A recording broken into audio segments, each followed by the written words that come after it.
medium screen ya. Artinya W32 ini, yang width yang 32 itu, kelas width 32 ini bakal jalan ketika di medium screen. Medium screen itu di sini. Ya, oh tuh. Di sini AMD itu dibilang minimum width-nya 768. Artinya W32 ini bakal jalan kalau lebar layarnya tuh ada di atas 768. Di sini pakai min width ya. Kalau tadi kan aku pakai max width. Terus dia min width. Ya gitu. Jadi kalau AMD titik gini, kita kasih awalannya AMD titik gitu. Kelas-kelas yang ada di sebelahnya nih, misalkan yang W32 nih, bakal jalan di lebar layar di atas AMD nih, di atas 768. Tuh, kalau LG berarti W48 nih bakal jalan di lebar layar di atas 1024. Tuh. Terus kalau nggak ada kelas, berarti ya defaultnya kayak ini ya, udah dijelasin sini. Width of 16 by default, tapi kalau di medium screen dia bakal 32, tapi kalau di large screen dia bakal 48. Itu sih di sini. Berarti kalau analoginya kan kita pengen di mobile ini hilang gambarnya dulu nih. Gambarnya dulu. Di mobile kita pengen ini hilang gambarnya. Kolom gambarnya kita pengen hilang. Itu dulu, coba itu dulu kita bikin supaya hilang. Berarti kita bikin yang default dulu. Kita bikin defaultnya dulu, alias di mobilenya. Jadi di sini nih kolom 1 kita bikin hidden dulu. Ya, kita bikin hilang dulu. Tapi kalau di lebar layar medium misalkan berarti kan di atas 768, baru kita munculin. Munculin tuh kebalikannya hidden tuh block. Jadi defaultnya hidden, tapi kalau di lebar layar di atas 768 itu baru dia bakal block. Nah ini codingan CS-nya gitu. Di atas 768 tuh displaynya block, artinya dia muncul. Kalau selain itu dia bakal hidden. Nah, jadi kalau kita lihat hasilnya, oke. Ini aman ya karena di lebar layarnya nih masih di atas 768. Aman. Tapi nah, kalau aku kecilin tuh hilang deh. Ya, ini kan masih 900 kalau kita lihat di pojok tuh. Masih 900, kecilin sampai di bawah 7-an. Dia bakal hilang karena hidden. Jadi kebalik di sini. Direktif AMD LG-nya tuh untuk desktop. Tuh, aman. Itu ya. Terus coba lagi misalkan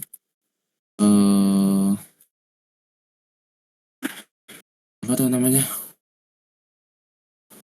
Lagi satu, aku pengen misalkan ini kan di mobile aku pengen dia penuh. Ini kan dia 60% nih. Aku pengen di mobile dia penuh. Tapi kalau di layar yang gede dia 60%. Jadi kita bikin dulu di mobile. Di mobile tuh wave full. Kan ya? Wave full dulu. Bikin penuh dulu baru nanti di lebar layar yang medium atau di atasnya. Ya di atas 768 baru kita bikin UI-nya 60%. Tuh, kalian lihat tuh dia bakal penuh.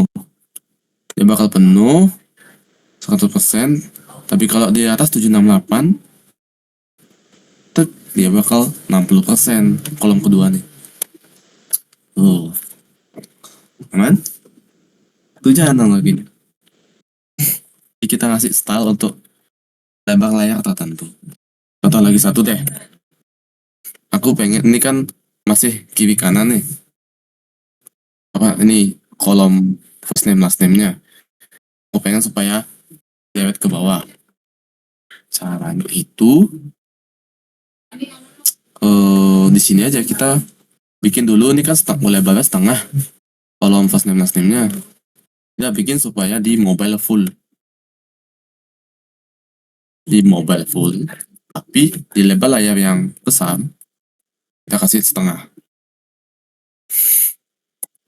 begitu juga di bawahnya. Tapi kalau kayak gini dia nggak sepenuhnya jalan, maksudnya belum jalan, karena flex itu memang bakalan apa ya, dia tetap memaksaan supaya kolom-kolomnya tuh berderet ke samping. Jadi kita berarti analoginya tuh kita bikin supaya jangan berderet ke samping kalau di mobile. Wah, dia di mobile dia berderet ke bawah, tapi kalau nanti di lebar layar yang segini itu dia berderet ke samping. Itu bisa pakai flex. Jadi ini kan nih flexnya, kan defaultnya dia deretnya ke samping. Kita bikin dia di mobile dulu, kita bikin berderet ke bawah. Itu ada namanya flex call. Flex call. Flex call. Coba kita jalani dulu. Atau dia bakal ke bawah kayak gitu. Tapi ini kan semua ya. Dia bakal ke bawah. Tapi kalau misalkan di lebar layar yang medium, kita kasih flexnya row, kebalikannya call. Ini flex row ini bakal deret ke samping, flex call ini bakal deret ke bawah. Hasilnya kayak aman di lebar layar mobile, dia call, artinya deret ke bawah, flex call deret ke bawah. Tapi kalau di lebar layar 768 ke atas, dia bakal flex row. Flex row itu deret ke samping. Gitu. Kan? Aman. Aja sih. Nanti kalau dibiarin kan emang harus flex.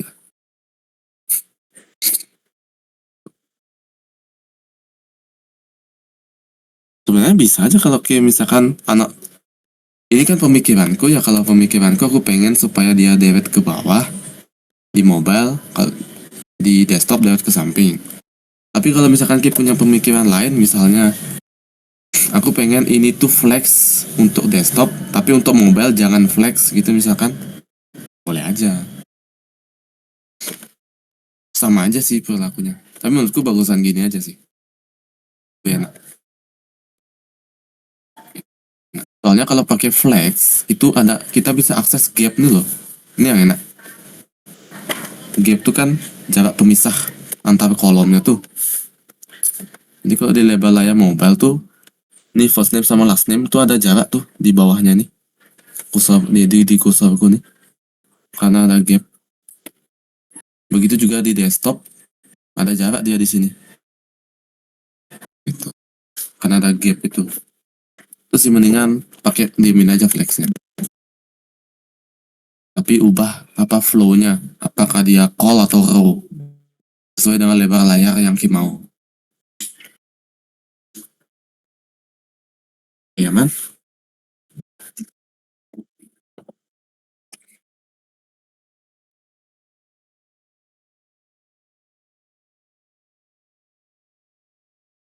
Bah, ukuran gimana nih contohnya?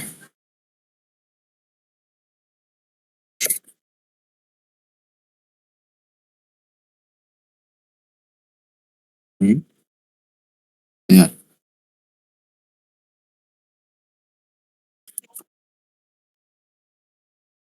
Oh, bisa aja. Lalu, bisa aja. Ini kenapa dia penuh mengikuti layar? Itu tuh karena aku kasih full ini. Ya kan widthnya 100%.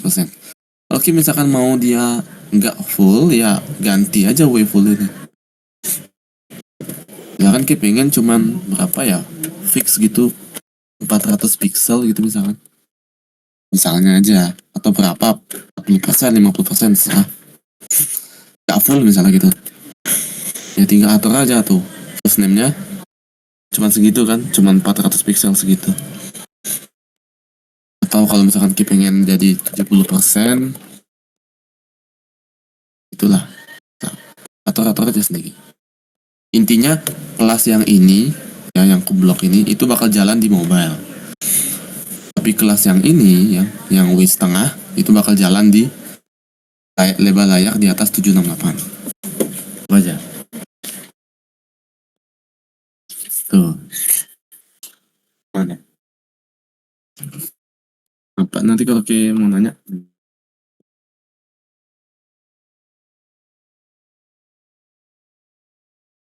Apa lagi?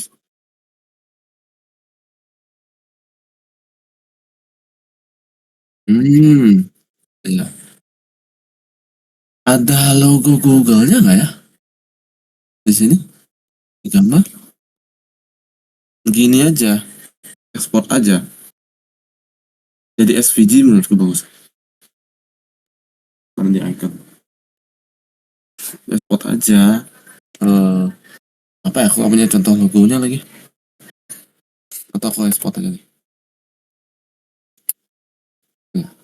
Lah aku hilang. Kok hilang aja? Lah, jam. Diam. Kok hilang? Aduh. Apa mah pakai contoh ya? Pakai tag gambar. Apa ya gambar yang kecil? Ini selesai. Oke, boleh, boleh. Boleh, boleh, boleh. Tapi seharusnya dia bakalan soalnya apa?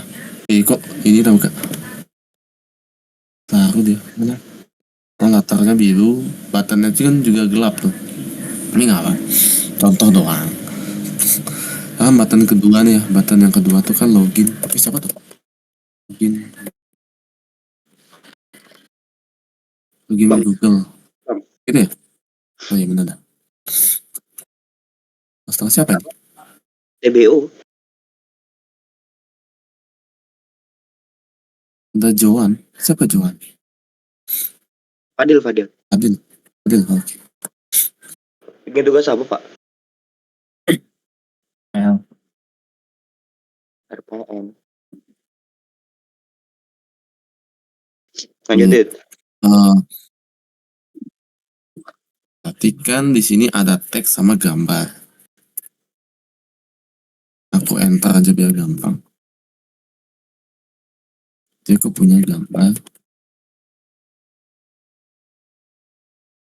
Slash img slash user. Masukin aja gambar kayak biasa sebenarnya pakai tag img. Masukin logo. Tapi mungkin kurang bagus. Nah kayak gitu ya bakal jelek dia. Ini kan karena gede, kecilin aja. Gambar kelihatan sama aja. Tuh, itu aja. Itu aja. Akan W-nya cuman apa 6 ya? 6 tuh 24 pixel. Duluan, Bang. Semangat, semangat. Iya. Oh, enggak, dia gini. Dia turun ke bawah ini. Ya, dia turun ke bawah.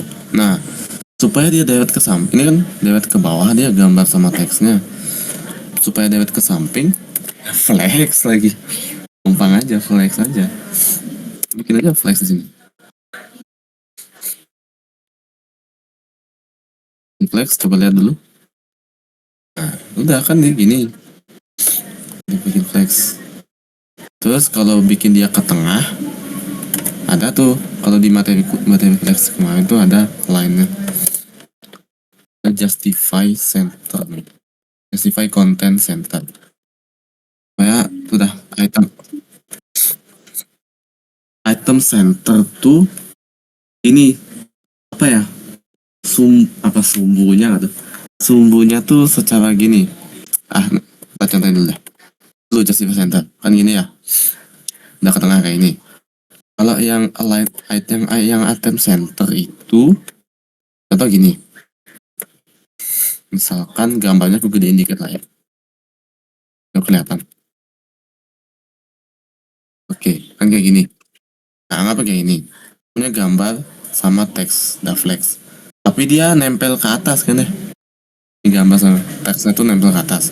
Nah, item center tuh dibikin supaya dia tuh nempelnya ke tengah. Secara sumbu apa bilang? Sumbu horizontal. Center. Aku kasih ini. dia sejajar gitu loh, dia nggak sejajar ke tengah gitu dia. Itu iya, memang itu. Makanya emang tuh. Kalau items apa lagi? Oh itu lah kalau yang items tuh secara apakah dia nempel ke atas, ke tengah atau ke bawah gitu dia. Kalau items N tuh dia bakal nempel ke bawah tuh.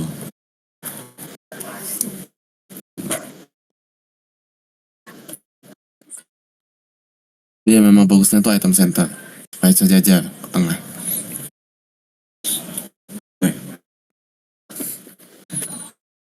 Nah, itu aja sih kalau icon mah.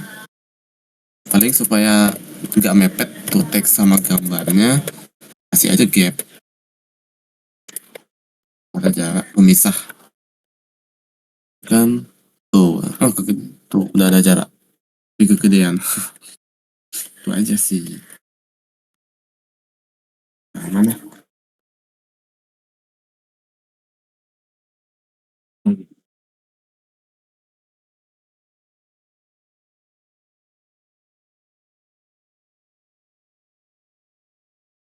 Belum. Boleh. Mau agak panjang. Boleh. Oh, boleh dah. Mantap. Oke, database ya. Aku belum jalanin XMPP.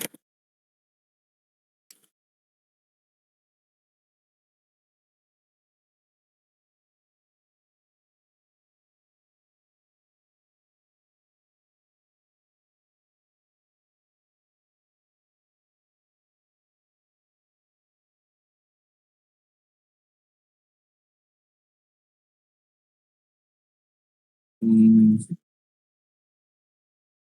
oke, ini aja dah. Terus ada bikin out controller kemarin ya? Pasalnya ya ada bikin gitu ya. Aku bikin dulu, aku belum soalnya.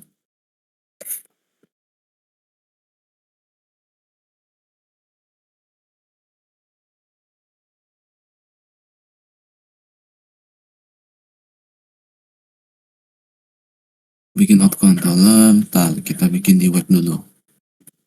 Sebentar.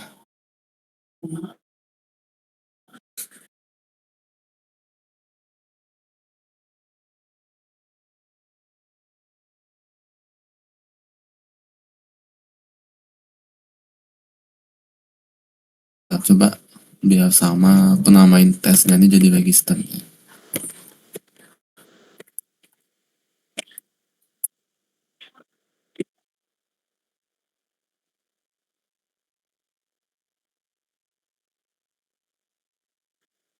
Kita di web tuh kemarin bikin route gitu ya, register out controller gitu ya, out controller apa nama functionnya yang di sini nih di atas sama aja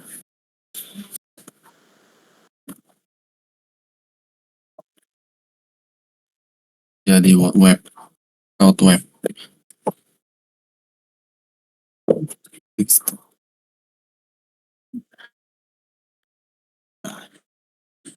register. Nah berarti aku bikin function di sini,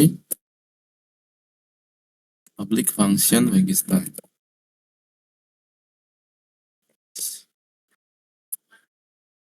Oke, kan return view register.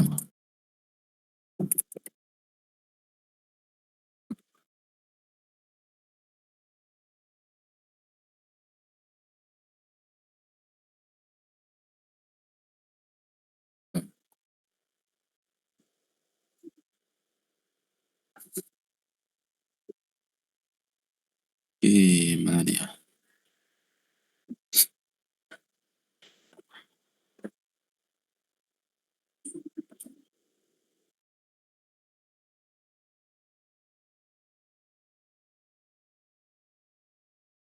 Oh ya, di register ini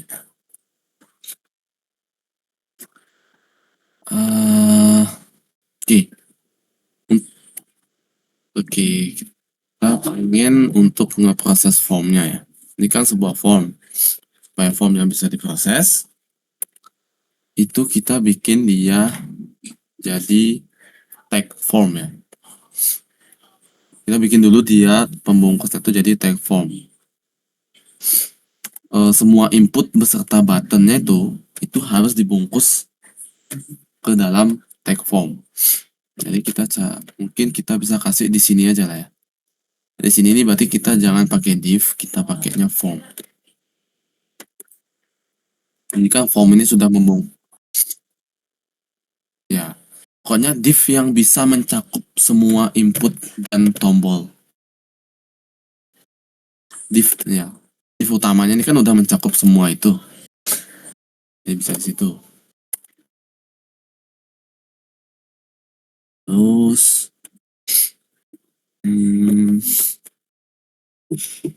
sama kita kasih dulu name untuk setiap input. Di name itu semacam apa ya?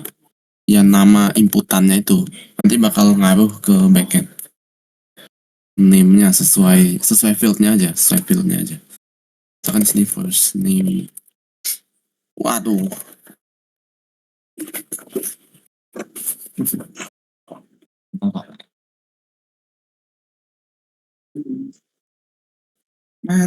Mana buka AB-nya aja. Kan libur pak. Saya bilang Anda tidak libur. Dia.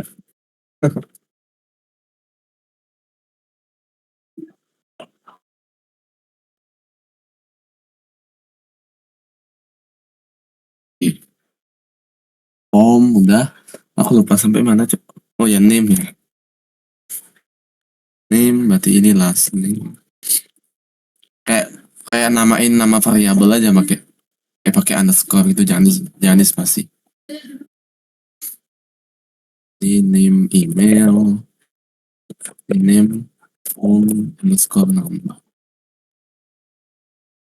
Button, nah supaya buttonnya tuh bisa nge-submit itu button tipe harus ada atribut tipe di sini, terus isinya tuh harus submit. Tapi sebenarnya kalau misalkan nggak kita isi pun ini secara default dia tipenya submit. Nggak kita isi pun ini juga udah jadi emang defaultnya submit ya. Defaultnya tuh tipe submit aja. Nggak kita isi pun nggak masalah. Tapi itu jadi masalah untuk button yang ini, button yang login with Google. Karena kan kita pengen button yang submit itu button yang ini kan, button create account, bukan button login Google. Jadi kalau kayak gitu button login Google-nya ini yang kita kasih jangan submit. Di tipenya itu jangan submit tapi button. Kalau button tipe button tuh cuman button biasa aja. Diklik tuh dia nggak ngapa-ngapain. Aku belum bingung juga sih soal login with Google ini juga. Apakah pakai button atau pakai link? Nanti ada aku ya. Nanti aja aku buat tuh. Lumayan ribet soalnya tuh. Pakai register biasa dulu.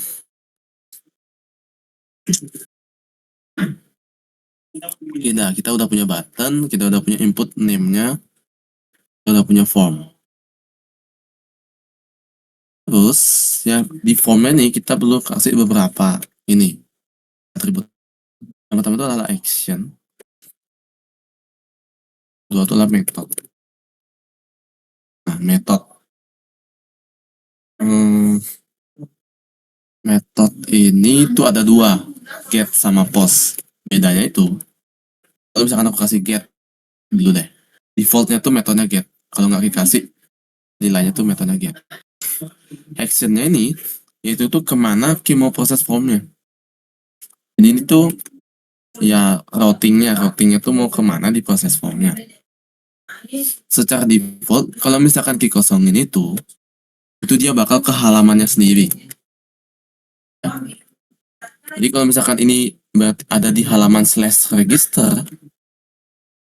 Kalau actionnya kita kosongin ini sama aja kita kasih slash register gini sama aja. Kalau dikosongin actionnya. Tapi kalau mau tempat lain selain slash register ini boleh. Slash register slash proses atau slash submit. Oke, bikin routing juga gitu. Nah, tapi ini kan ada routing ya, ada routing nih. Belum dibikin dong di web.php. Bikin dulu berarti.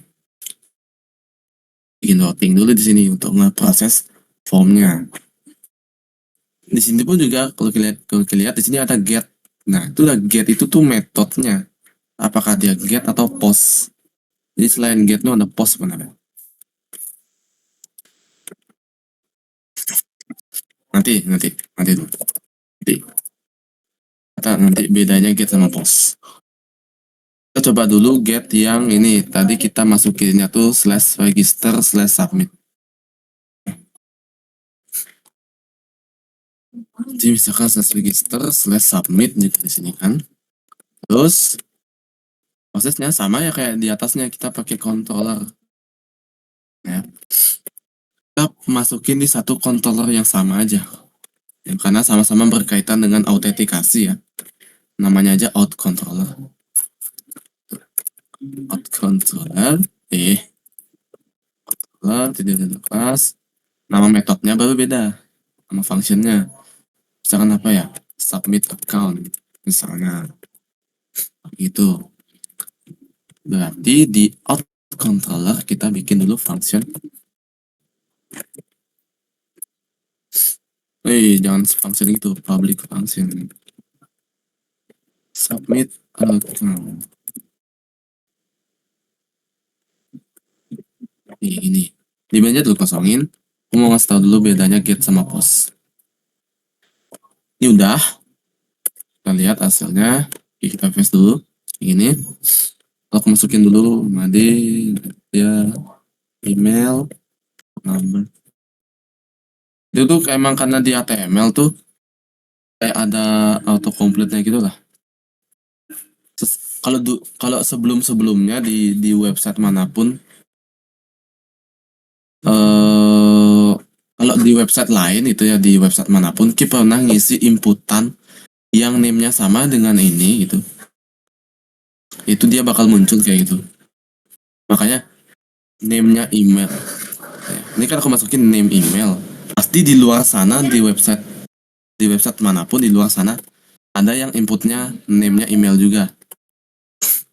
Dan di sini aku udah pernah beberapa kali input email itu. Itu sih, itu cuman autocomplete doang. Ketik sendiri aja juga bisa gitu. Ketik sendiri aja juga bisa.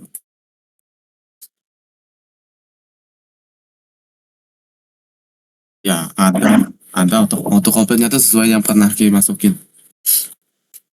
Oke, pasti Ki pernah kok kalau misalkan Ki nge-search atau nginput sesuatu tuh ada lah gitu pasti autocomplete. Pernah lah pasti Ki. Kalau Ki ngeklik di sini ada autocomplete tuh di website lain. Itu dia.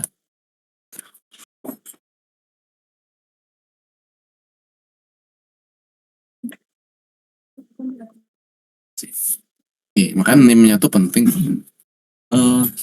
Gimana tadi? Oh ya, ini ya submit. Nge-submitnya tuh ada dua cara. Bisa di salah satu inputnya nih di klik enter, atau di tombol submitnya itu kita klik tombol. Karena mau ke submit. Nah, ini lihat. Kalau misalkan metodenya get, ini dia sudah masuk ke halaman register slash submit. Data-datanya itu masuk di sini di URL. Ya pasti kita pernah lihat di link manapun ya ada tanda tanya terus panjang kayak gini.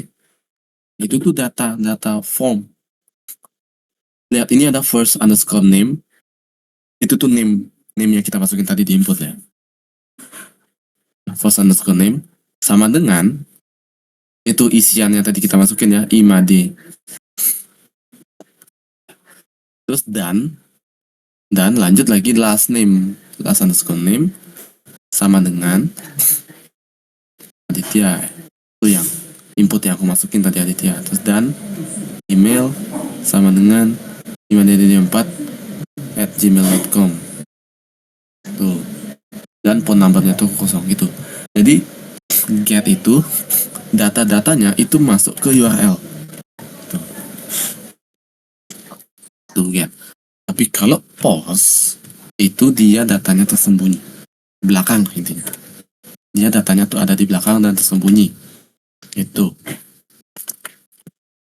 Dan kalau di kasus kita ini sebaiknya nah betulnya itu adalah false dan get. Karena ya datanya udah banyak, belum lagi di sini ada password. Jadi dia masukin password nih. Mungkin dong munculin passwordnya di URL. Kita pakai metodenya jangan get tapi post. Metodenya post. Gitu. Berarti di web.php-nya ini route-nya jangan route get, tapi route-nya post. Tuh. Oke. Di metodenya post. Oke. Jadi kalau misalkan kita lihat hasilnya nih, kita coba masukin lagi.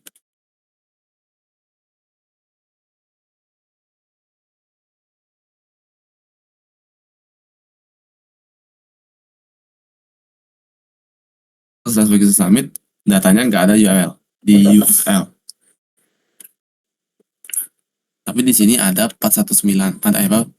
419 expired. Page expired. Kenapa? Itu karena di Laravel itu kalau misalkan kita kasih eh, form yang metodenya post, itu tuh ada keamanan yang harus kita, resiko keamanan yang harus kita cegah dulu. Soalnya simpel aja, kita cuma perlu ngasih sini tanda @CSRF di paling atas biasanya. Bebas sih sebenarnya. Yang pasti dia ada di dalam tag form. Itu khusus Laravel. CSRF tuh apa ya kepanjangannya? Cross site apa ya? Googling aja deh. CSRF itu cross site request forgery. Itu tuh ya pemalsuan permintaan lintas itu. Intinya itu soal apa tuh keamanan lah intinya. Jadi perlu dimasukin CSRF itu intinya. Karena dia metodenya post. Oke. Ya, dia metodenya post, datanya udah di belakang ya, nggak ada di URL. Kita sekarang coba proses formnya. Coba kita ambil, kita belum ngambil datanya tuh. Tapi sebelum itu supaya gini, menurutku actionnya tuh jangan bikin route baru. Saya submit, menurutku samain aja sama halamannya. Nah, jadi di sini ada kayak gini nanti. Sebenarnya ini tergantung key ngodingnya. Tapi kalau saranku lebih bagus actionnya tuh dibikin ke halaman yang sama aja. Tapi metodenya beda kan gitu. Biasanya. Oke, biasanya gitu. Bagusnya. Tapi ya terserah sih. Supaya nggak bikin route baru aja sih menurutku. Satu sama-sama route register. Tapi ada dua. Yang get itu untuk nampilin halaman formnya. Kalau yang post itu untuk memproses formnya. Itu aja sih. Jadi actionnya ini bisa kita masukin slash register. Atau kita kosongin juga nggak masalah. Karena dia ke halamannya sendiri kan. Slash register. Oke. Oke. Itu dulu. Aman. Baru sekarang kita ke form. Ke form. Datanya itu bakal masuk ke sesuai dengan di web ini. Route-nya post slash register. Dia jalanin function submit account. Oke. Jadi proses formnya itu di function submit form di sini. Ini kita bisa ngambil datanya. Untuk ngambil datanya itu perlu kita tulis dulu gini request. Kita perlu ambil parameter $request. Dapat datanya. Nah, untuk bisa dapat datanya itu kita bisa ambil, kita misalkan simpan dulu ke variabel, kita bisa ambil dengan cara $request. $request tanda panah all. Ini artinya dia bakal ngambil semua data ya yang dikirimkan. Jadi kalau misalkan aku masukin ke variabel data, kalau misalkan aku cetak gitu ya, cetak dd itu bentuk mencetak data gitu, kita cetak isi variabel data itu apa, types di home 4 menambah ini create account. Enggak, di sini kita dapat array, bukan array sih, lebih ke ya objek atau semacamnya. Tapi intinya di sini ada key-nya sama value-nya. Ya, key-nya itu sesuai dengan name yang kita masukin tadi ya. Di sini ada first name, lalu isinya tuh Imadi. Ada last name, isinya Aditya. Ada email, isinya Imaditya 4 dan semacamnya. Sesuai dengan yang diinputkan, gitu ya.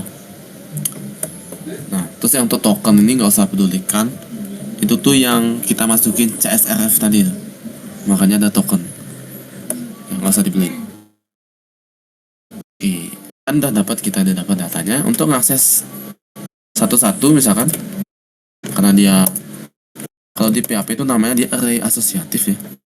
Jadi kalau misalkan aku pengen akses first name-nya, itu kita panggil aja $data. Ini kita pakai kurung siku kayak ngakses array, tapi bukan angka, pakai string nama key-nya. Tuh, jadi kalau misalkan aku cetak nih .dd lalu data first name, itu kita dapat tuh Imadi. Oke, aman ya. Tuh. Dan kita dapat datanya di $data.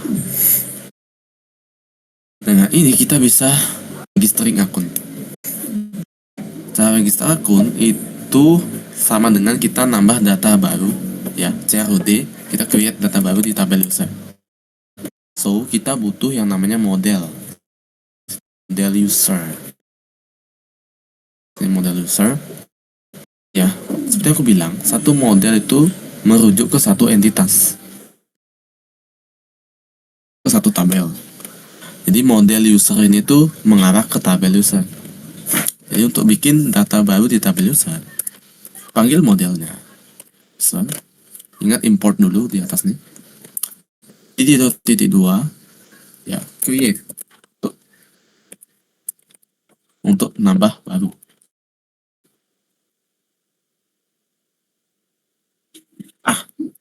Kita masukin array di sini.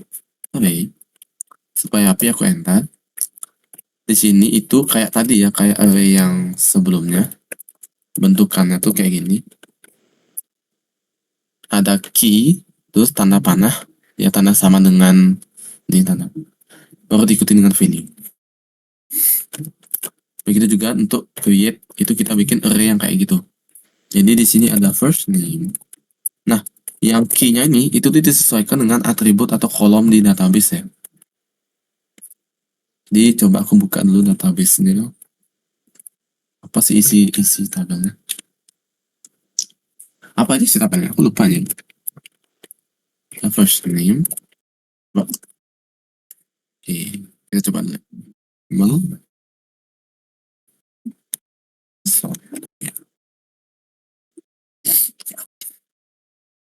First name itu $data. First name ya tadi. Kalau first name kita bikin lagi di bawahnya copy. Yang ini last name sama dengan $data first name. Ini ya, $data ini itu sesuai dengan name yang diinputan di form. Ya, sedangkan yang ini itu sesuai dengan atribut di database ya. Yang kiri itu atribut database, Yang dolar data ini yang name form. Kopi dulu apa? Email berarti dolar data email. Phone number, kalau phone number bisa apa ya?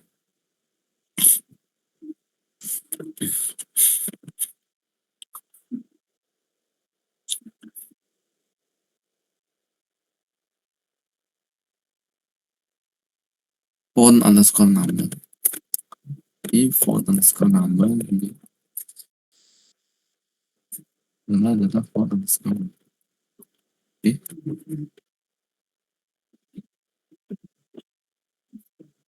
Iya, phone number. Nah, di sini ada foto profil, email verified add, password sama email token ya. Entar loh. Iya, memang banyak ya. Terutama beberapa yang tambahan dari Laravel tuh email token sama created add, updated add nih tambahan dari Laravel sih.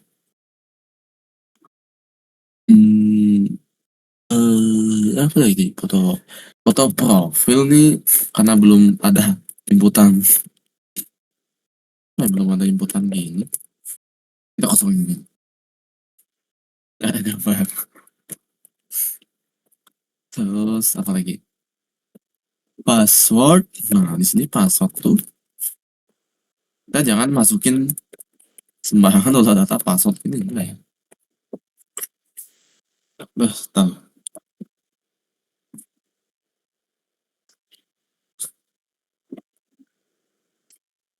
Tahu.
Tes.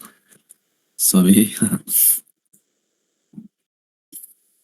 Karena tadi ini jangan dolar data password. Kita harus enkripsi dulu passwordnya. Di Laravel itu kita bisa enkripsi. Aku juga lupa, lihat aja dulu website dokumentasinya. Kalau nggak salah ada yang namanya hash. Di mana ya? Security. Nih, encryption. Encryption. Hashing. Hashing password ada nih. You may make that. Nih, password ada hash make request. Jadi kita pakai hash titik dua. Di sini bukan dolar data password. Kita pakai dulu hash make hash. Ingat import dulu hashnya.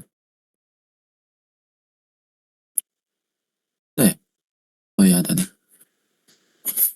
Make. Terus masukin apa yang mau di hash, yaitu $data password. Tuh.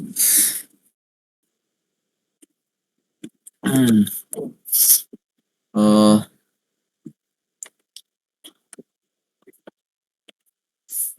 adalah data password sudah dienkripsi. Apa lagi? Remember token ini nggak usah. Itu tuh untuk remember me. Udah default dari HP. Email verified add ini sebenarnya untuk verifikasi email, tapi verifikasi email tuh nanti aja aku buat. Tapi intinya ini aja. Ya, first name udah, last name email. Udah selesai nih. Udah bisa create. Udah dibuatin data usernya. Udah selesai. Terus kalau sudah selesai bikin data user, berarti kita arahin dia pindah ke halaman login misalnya. Habis itu kita pindah ke halaman login, berarti kita return. Nah, yang namanya redirect. Redirect kemana? Ke slash login. Misalnya. Nah, halaman login. Oke, itu aja sebenarnya. Kita matiin dulu ini. Nah. Oke, udah gitu. Save. Yang ini dong. Oke, kita coba ulang. Oke, imade. Ditya. Ini dapat. Nih, udah. Tekan. Tes. Kok nge-lag? Udah. Oh, undefined array key password. Wah, kenapa? Nah, name-nya apa gue kasih di sini? Oh iya, kan aku belum buat input password. Gimana sih? Email phone number doang. Ya jelas nggak ada password. Password, sini name-nya password. Di sini ada confirmation ya, confirmation password.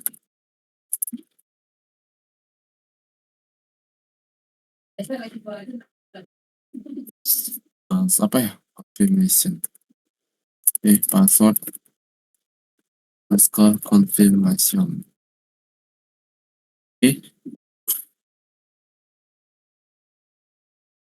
Terus di sini itu udah, sini udah ada. Ulang.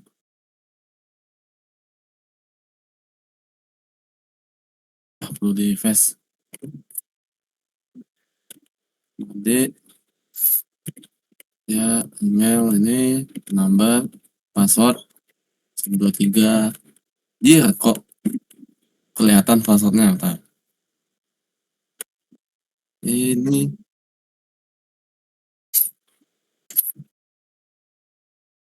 itu tuh sebenarnya mainan JavaScript itu. Di analoginya tuh kan input tipe password ini itu dia inputannya bakal hilang kan ya. Nah, hilang tuh kayak gini. Nanti analoginya di JavaScript itu kan ada tombol mata. Nanti tombol mata tuh samping. Jadi analoginya tuh kalau tombol matanya diklik, input tipe passwordnya diganti jadi teks. Ya, tapi itu JavaScript, itu bisa di JavaScript. Nanti dah itu belakangan aja. Nanti aja belakangan itu nggak penting juga. Nggak diisiin juga nggak masalah. Menurutku nggak masalah juga.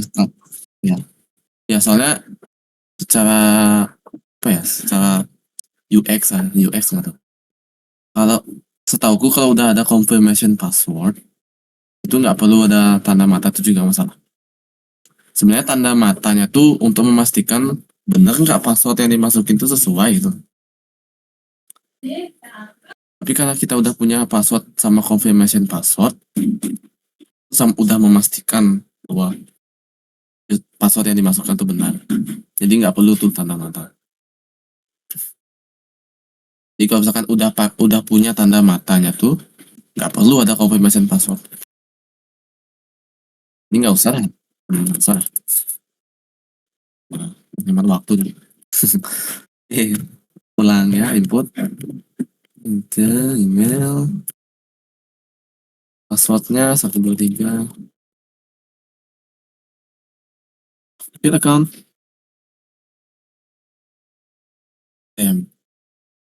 duplicate entry. Oh iya, duplicate entry karena udah ada user yang emailnya email adik-adik yang 4.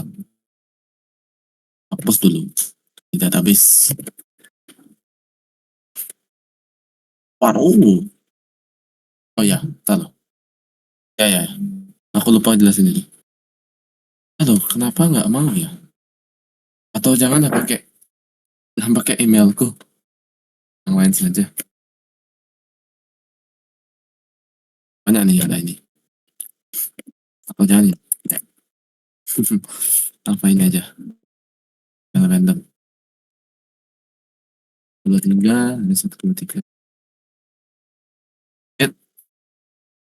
Udah.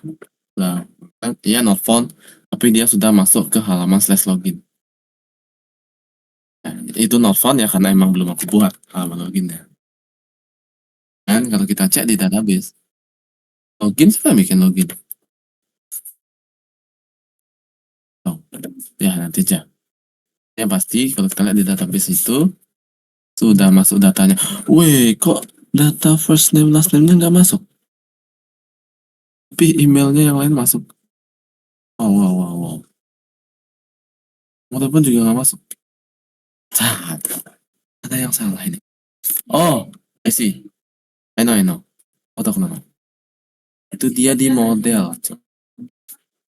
User.php ini karena. Nah, ini ada available. Available tuh atribut apa aja yang bisa diisi lewat itu dan lewat formnya itu.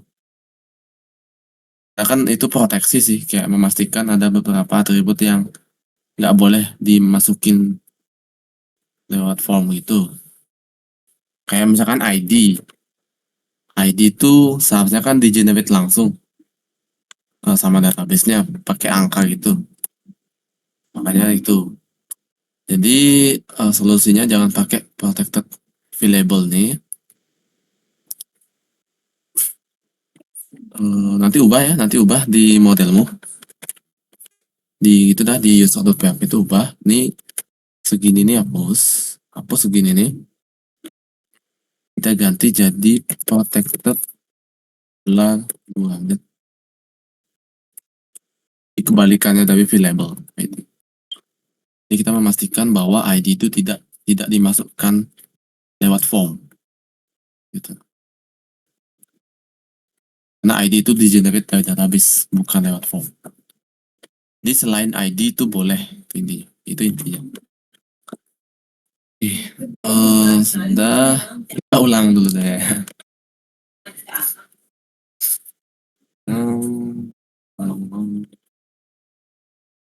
Kita dulu. Ulang-ulang.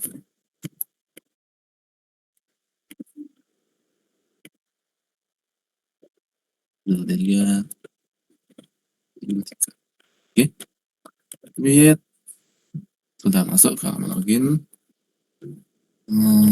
Lihat di database. Sudah masuk. Ini tadi. Masuk. Nah, gitu aja untuk register. Untuk verifikasi email itu nanti saja aku.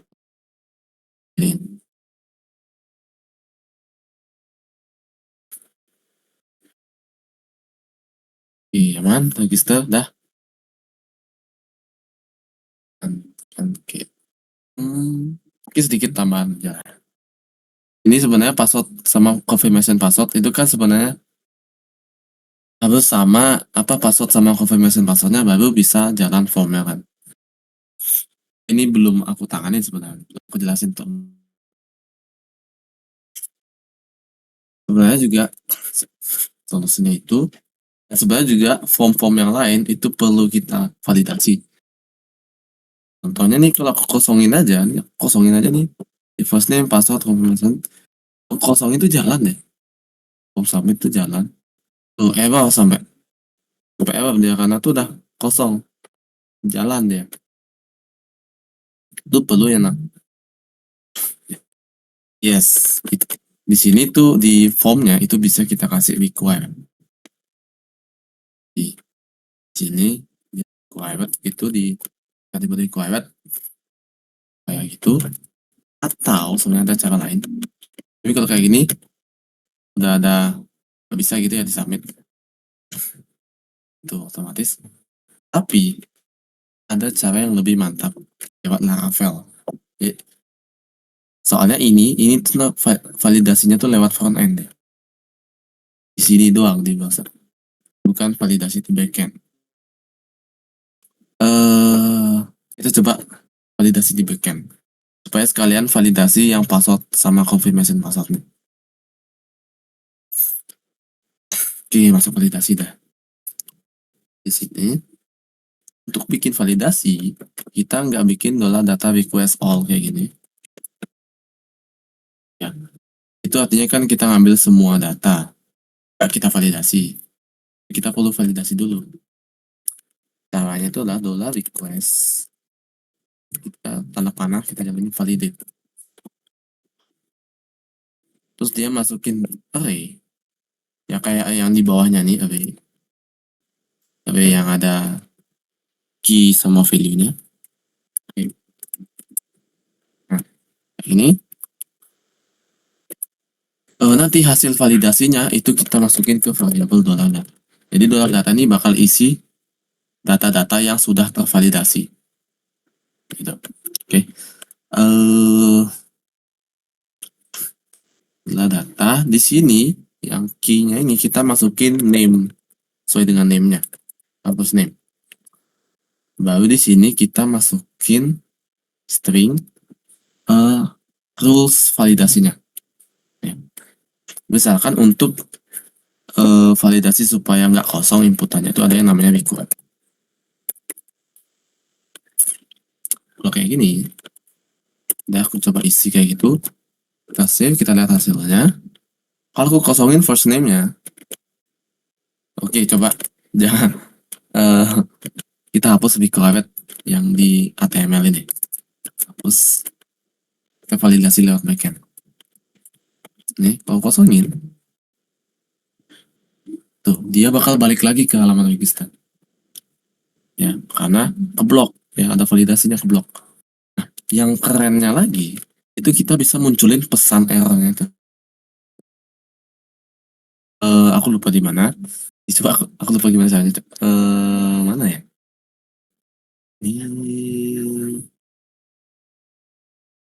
authorization bukan ya? Digging deeper. Mana ya? Aku lupa. Bukan. Kayak validasi gitu lah pokoknya. Nah, nih validation. Oke, sini. Sini. Ini juga udah jelasin lebih mantap. Oke, jangan yang ini.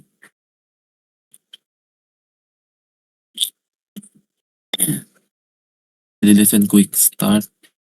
Nih, nah di sini kayak yang tadi aku buat adalah request tanda panah validate, lalu dimasukin rule-nya apa aja. Jadi kita bisa masukin banyak, nggak cuma require doang. Dipisahkan dengan tanda apa tuh? Yang tanda lurus itu. Itulah. Nah, kita coba nampilin pesan errornya tadi. Ini di bagian working with error message. Itu kita bisa masukin di ini $errors get. Berarti di sini kan biasanya kalau input itu biasanya ada kita bikin dulu pesan error itu lah ya. Kita bikin div itu kan ini pesan error. Coba kita isiin pesan biasa dulu. Kita kasih warna merah. Next. 600 ya.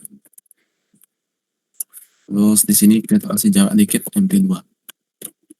Oh, MP1. Oke, Kita coba lihat dulu. Kita coba coding UI-nya doang. Nah, kan sudah kita pengen nampilin pesan error kayak gini kalau misalkan ada error di backend. Sekarang tinggal kita ganti aja pesan errornya nih dengan pesan error sesuai dengan field-nya, sesuai dengan name-nya tadi. Itu $errors. Ya pakai kurung kerawal 2 gini. $errors get. Terus masukin nama field-nya yaitu first name. Save hasilnya.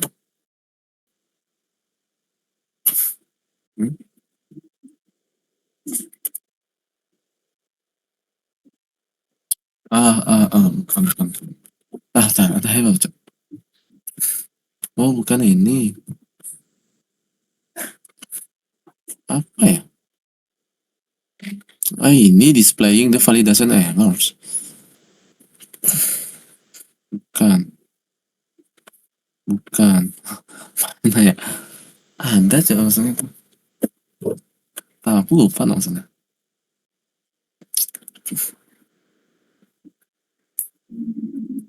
Oh, nggak kayak gitu dia. I see. Oh, nggak kayak gitu. Jadi di sini kita perlu masukin ada add error. Ada add error sama add an error. Terus baru di sini masukin fieldnya apa? First name. Ya, name-nya. Baru kita masukin div pesan errornya itu. Jadi ini kondisi gitulah ya. Jadi kalau misalkan ada error di first name, div merah nih bakal jalan, bakal tampil gitu lah. Terus untuk dapetin message-nya itu tinggal kita masukin $message. Nah, ini lihat hasilnya.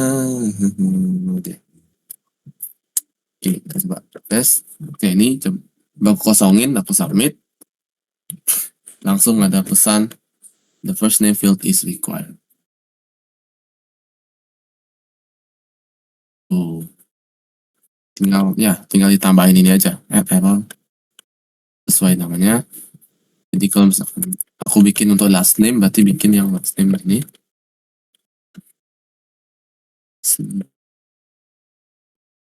Oke. Nah, itu ya. Siap. Nah, rule-nya selain yang require itu ada banyak. Bisa dicek aja di website-nya, itu di bagian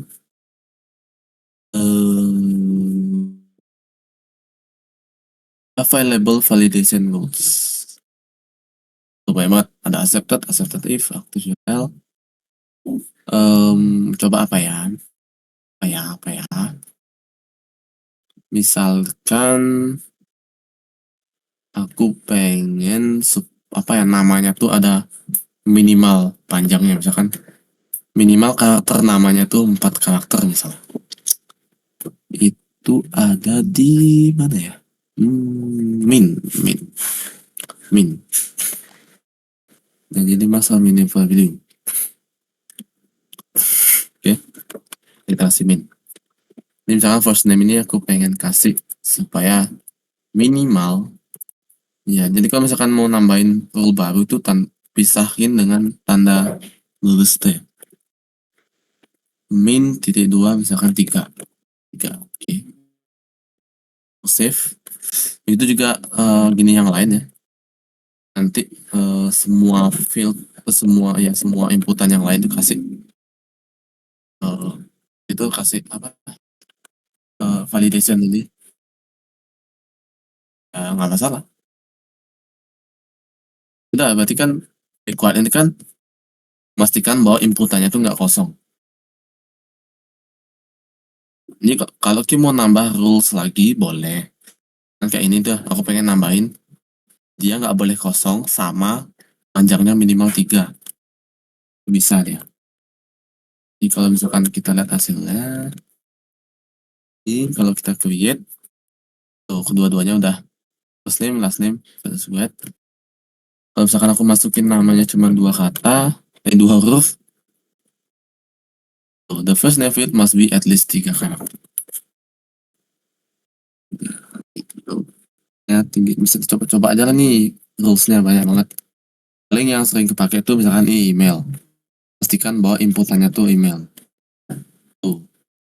Jadi bisa dipastiin nih bahwa field itu must be formatted as an email address. Coba deh. Email tuh di register, kita tambahin dulu errornya. Copy di bagian bawah sini. Error email. Ya. Terus tambahin validation. Email.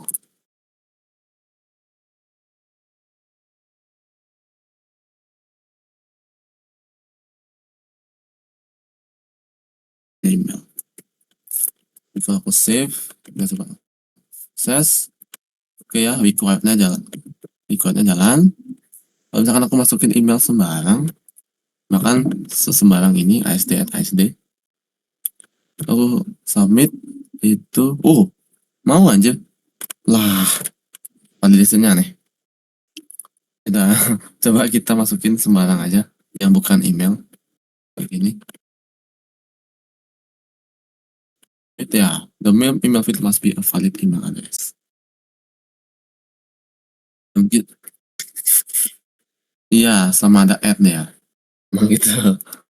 Berarti emang validasinya mungkin nggak secanggih itu sih.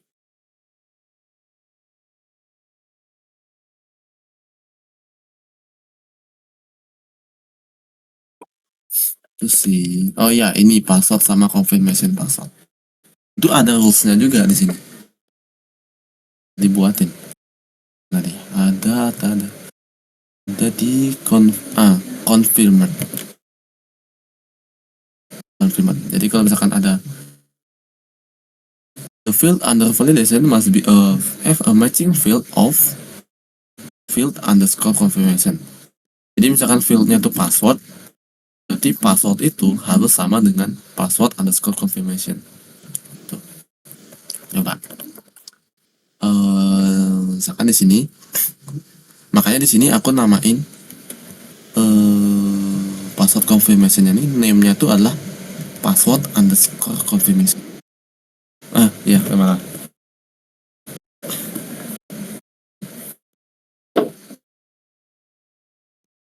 Iya.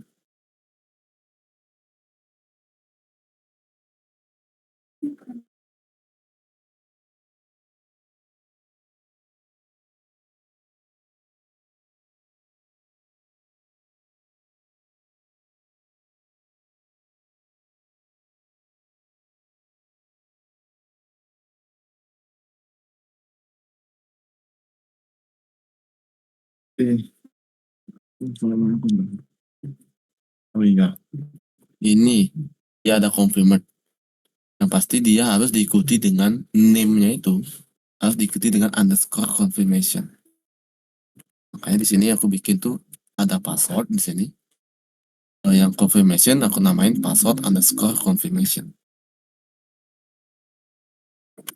Terus, dan ini kita bisa kasih rule ini. Coba kita add error dulu. Kita copy pesan errornya. Password. Oke. Nah, di out controller di sini kita kasih password.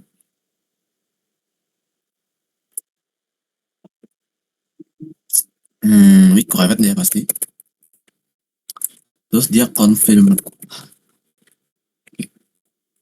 Ini mana password required confirmed.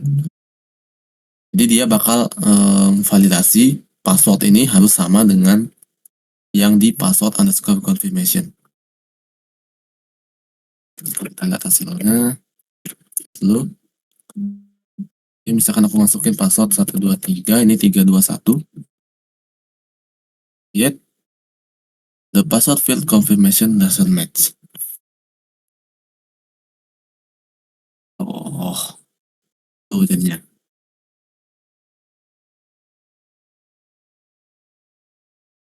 Oh iyalah. Nah, file itu banyak banget fiturnya.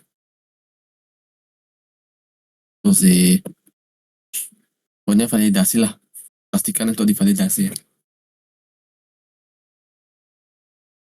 Apa lagi?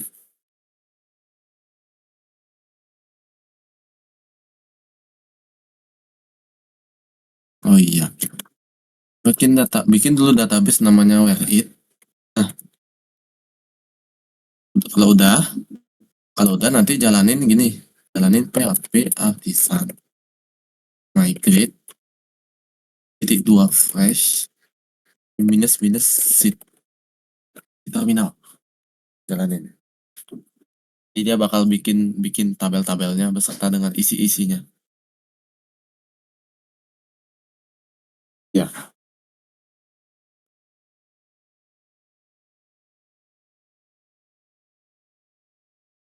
bikinin dan dibikinin itu sesuai dengan yang ada di migrations ini. Ini kan aku banyak buat migrations di situ. Langsung dibuatin sama Laravel.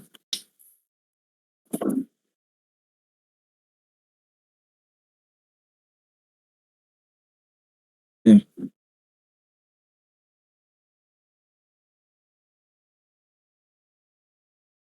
Enggak lah, maksudnya nggak ada sih.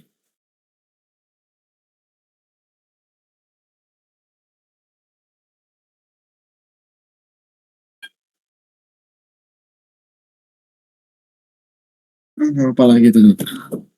Apa ya?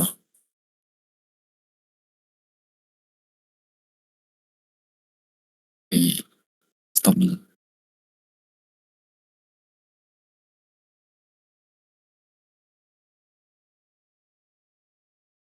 Lah,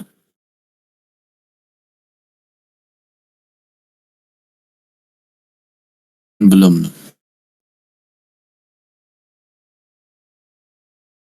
Atas atas.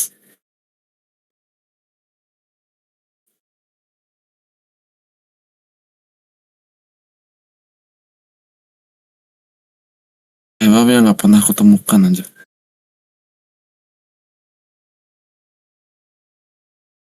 Sapi udah jalan. Oh, MySQL-nya. Oh, ulang ulang.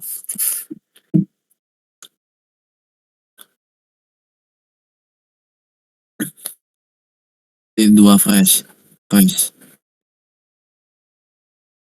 Minus minus seed.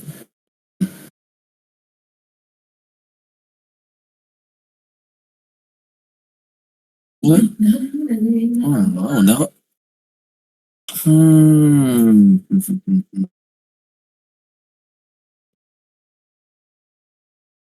Ah, Lucky udah bikin database yang namanya Write kan?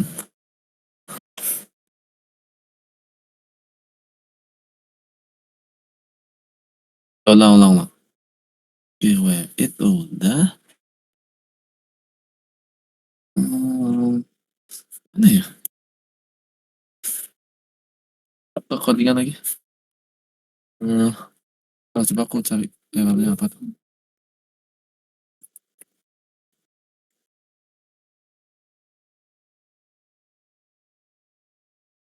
Axis, apa tuh?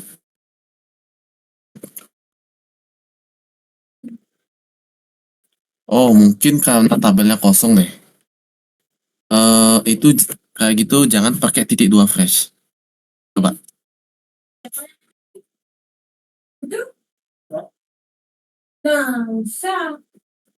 PP tulisan migrate minus minus seed langsung. Hmm. Iya. Aduh, oh. Information. Iya, padahal dia aku mau kok. Bisa masukin skin.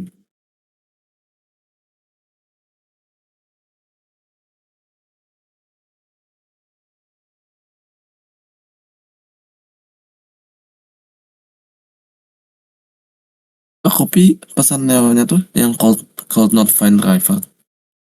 Itu.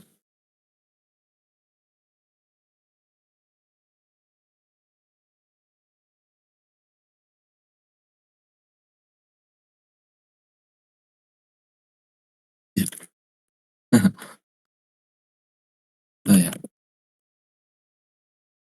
Oke. Are you an No. office worker looking for ways to have a side income? Look at this. Companies What's good, Bentar. everybody? And I run anyways. If you get in here, that's your exception. They're gonna get you here, for example, right here. Okay, and this guy gave a solution. I mean, there are other solutions, but this guy's solution kind of works for some people because it got upvoted here. So you can do this. You can use this one. And so you gotta go to the app service provider. So you got Oh, here, I for know. example. Coba. Kalau di mana tuh ya? Di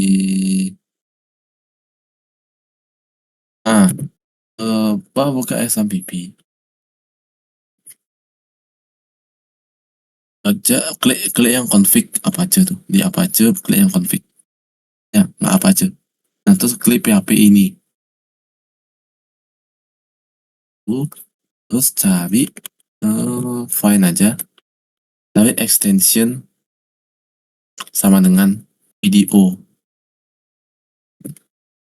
Extension sama dengan PDO. PDO.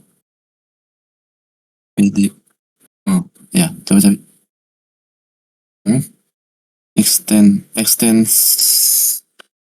Extension pakai S. Extension. Enggak, extension.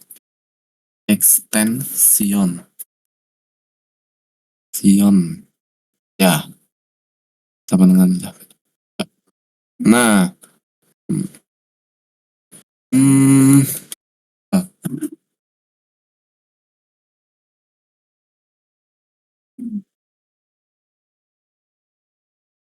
Lalu coba di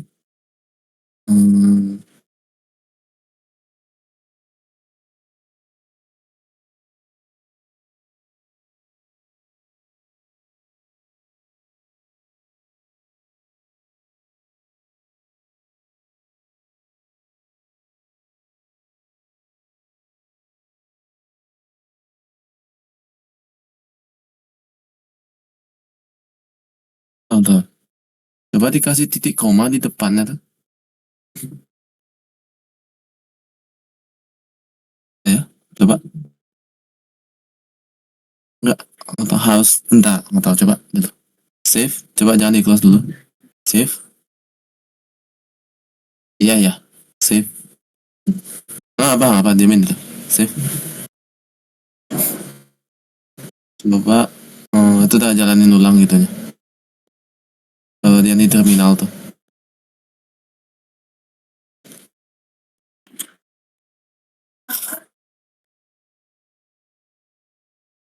Enggak. Soalnya my good.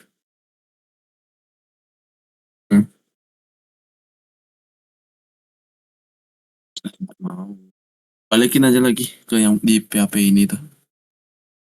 Balikin lagi, hapus titik komanya. Nggak tahu kenapa ya.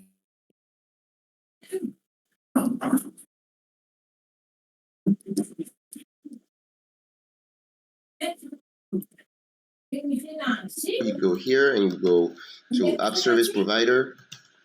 Okay, and here, let me just drag this one back down here now. And yeah, now it's perfect. Okay, so it don't work for me. So here, and paste it here, right here. Normally this one is gonna be just like this. Okay, then you replace it with this one. If this method doesn't work, which didn't work for me, all you gotta do is so you go here, and you're gonna notice that here for it, like suppose you're using MySQL. In my case, I'm using MySQL. Maybe you're using something else, like Postgres or something. That it needs to, so in my here, where is XAMPP? XAMPP is servers are running. So MySQL is here, so it's running. The Apache server is also running. Okay, the service, all of them, they just here you gotta make sure the port is 3306, right? 3306 right here. And now the reason why you get this error from what I noticed, or from what I discovered since I'm a beginner in this Laravel, is because the database is not created. So if I do it here, let me just do it again. PHP artisan migrate. It doesn't work. But now, if you go to your, let me just do it here. So you go to localhost, and then you go to phpMyAdmin. Let's wait for it to come. Yeah, okay. You go to phpMyAdmin, and then here you're gonna create a database, and the name of the database is the name of the database you have here. Mine is gonna be Posty since I'm following a tutorial. So here, you click new, and you put here Posty, and you click create. Once that's done, you come here again, and you do the same command, PHP artisan migrate, and then you hit enter, and now everything works perfectly. The error is gone. All right, so I hope this method helps you. If it does, please leave a like so that people know that it's working, because you can't unlike anymore. So people need to follow the number of likes to know whether it's legit or not. And people gonna.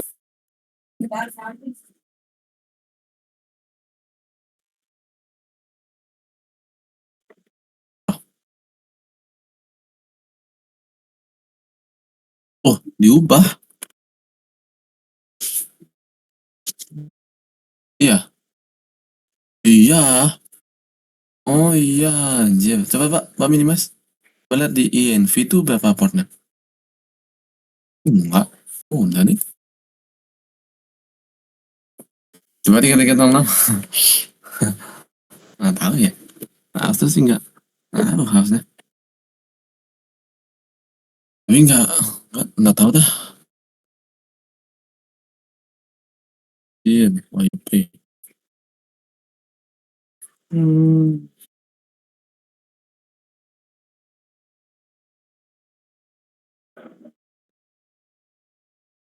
Enam ya? Kayaknya enggak deh. Udah sama yang penting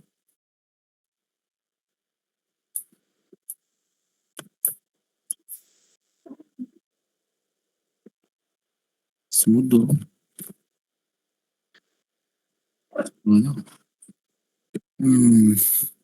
Nggak tahu dah guys, sumpah. Aneh banget.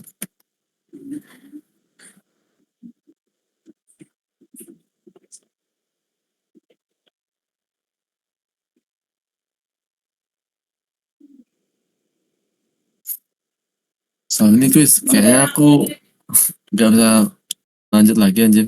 Masih ada keperluan loh. Wih, gak kedengeran suara aku.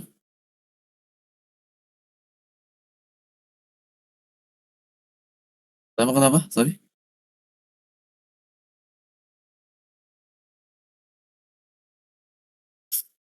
Ah,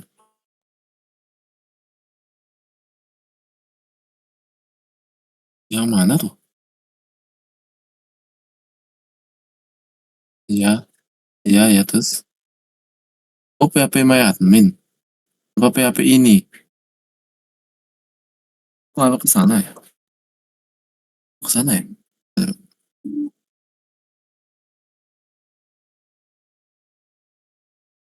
Gimana tuh? Aku nggak ada anjir. Config. Ada ding, sorry. Di bagian mana tuh? Nih. Gak bisa SS full no? Satu. Authentication type info. Oh, oke.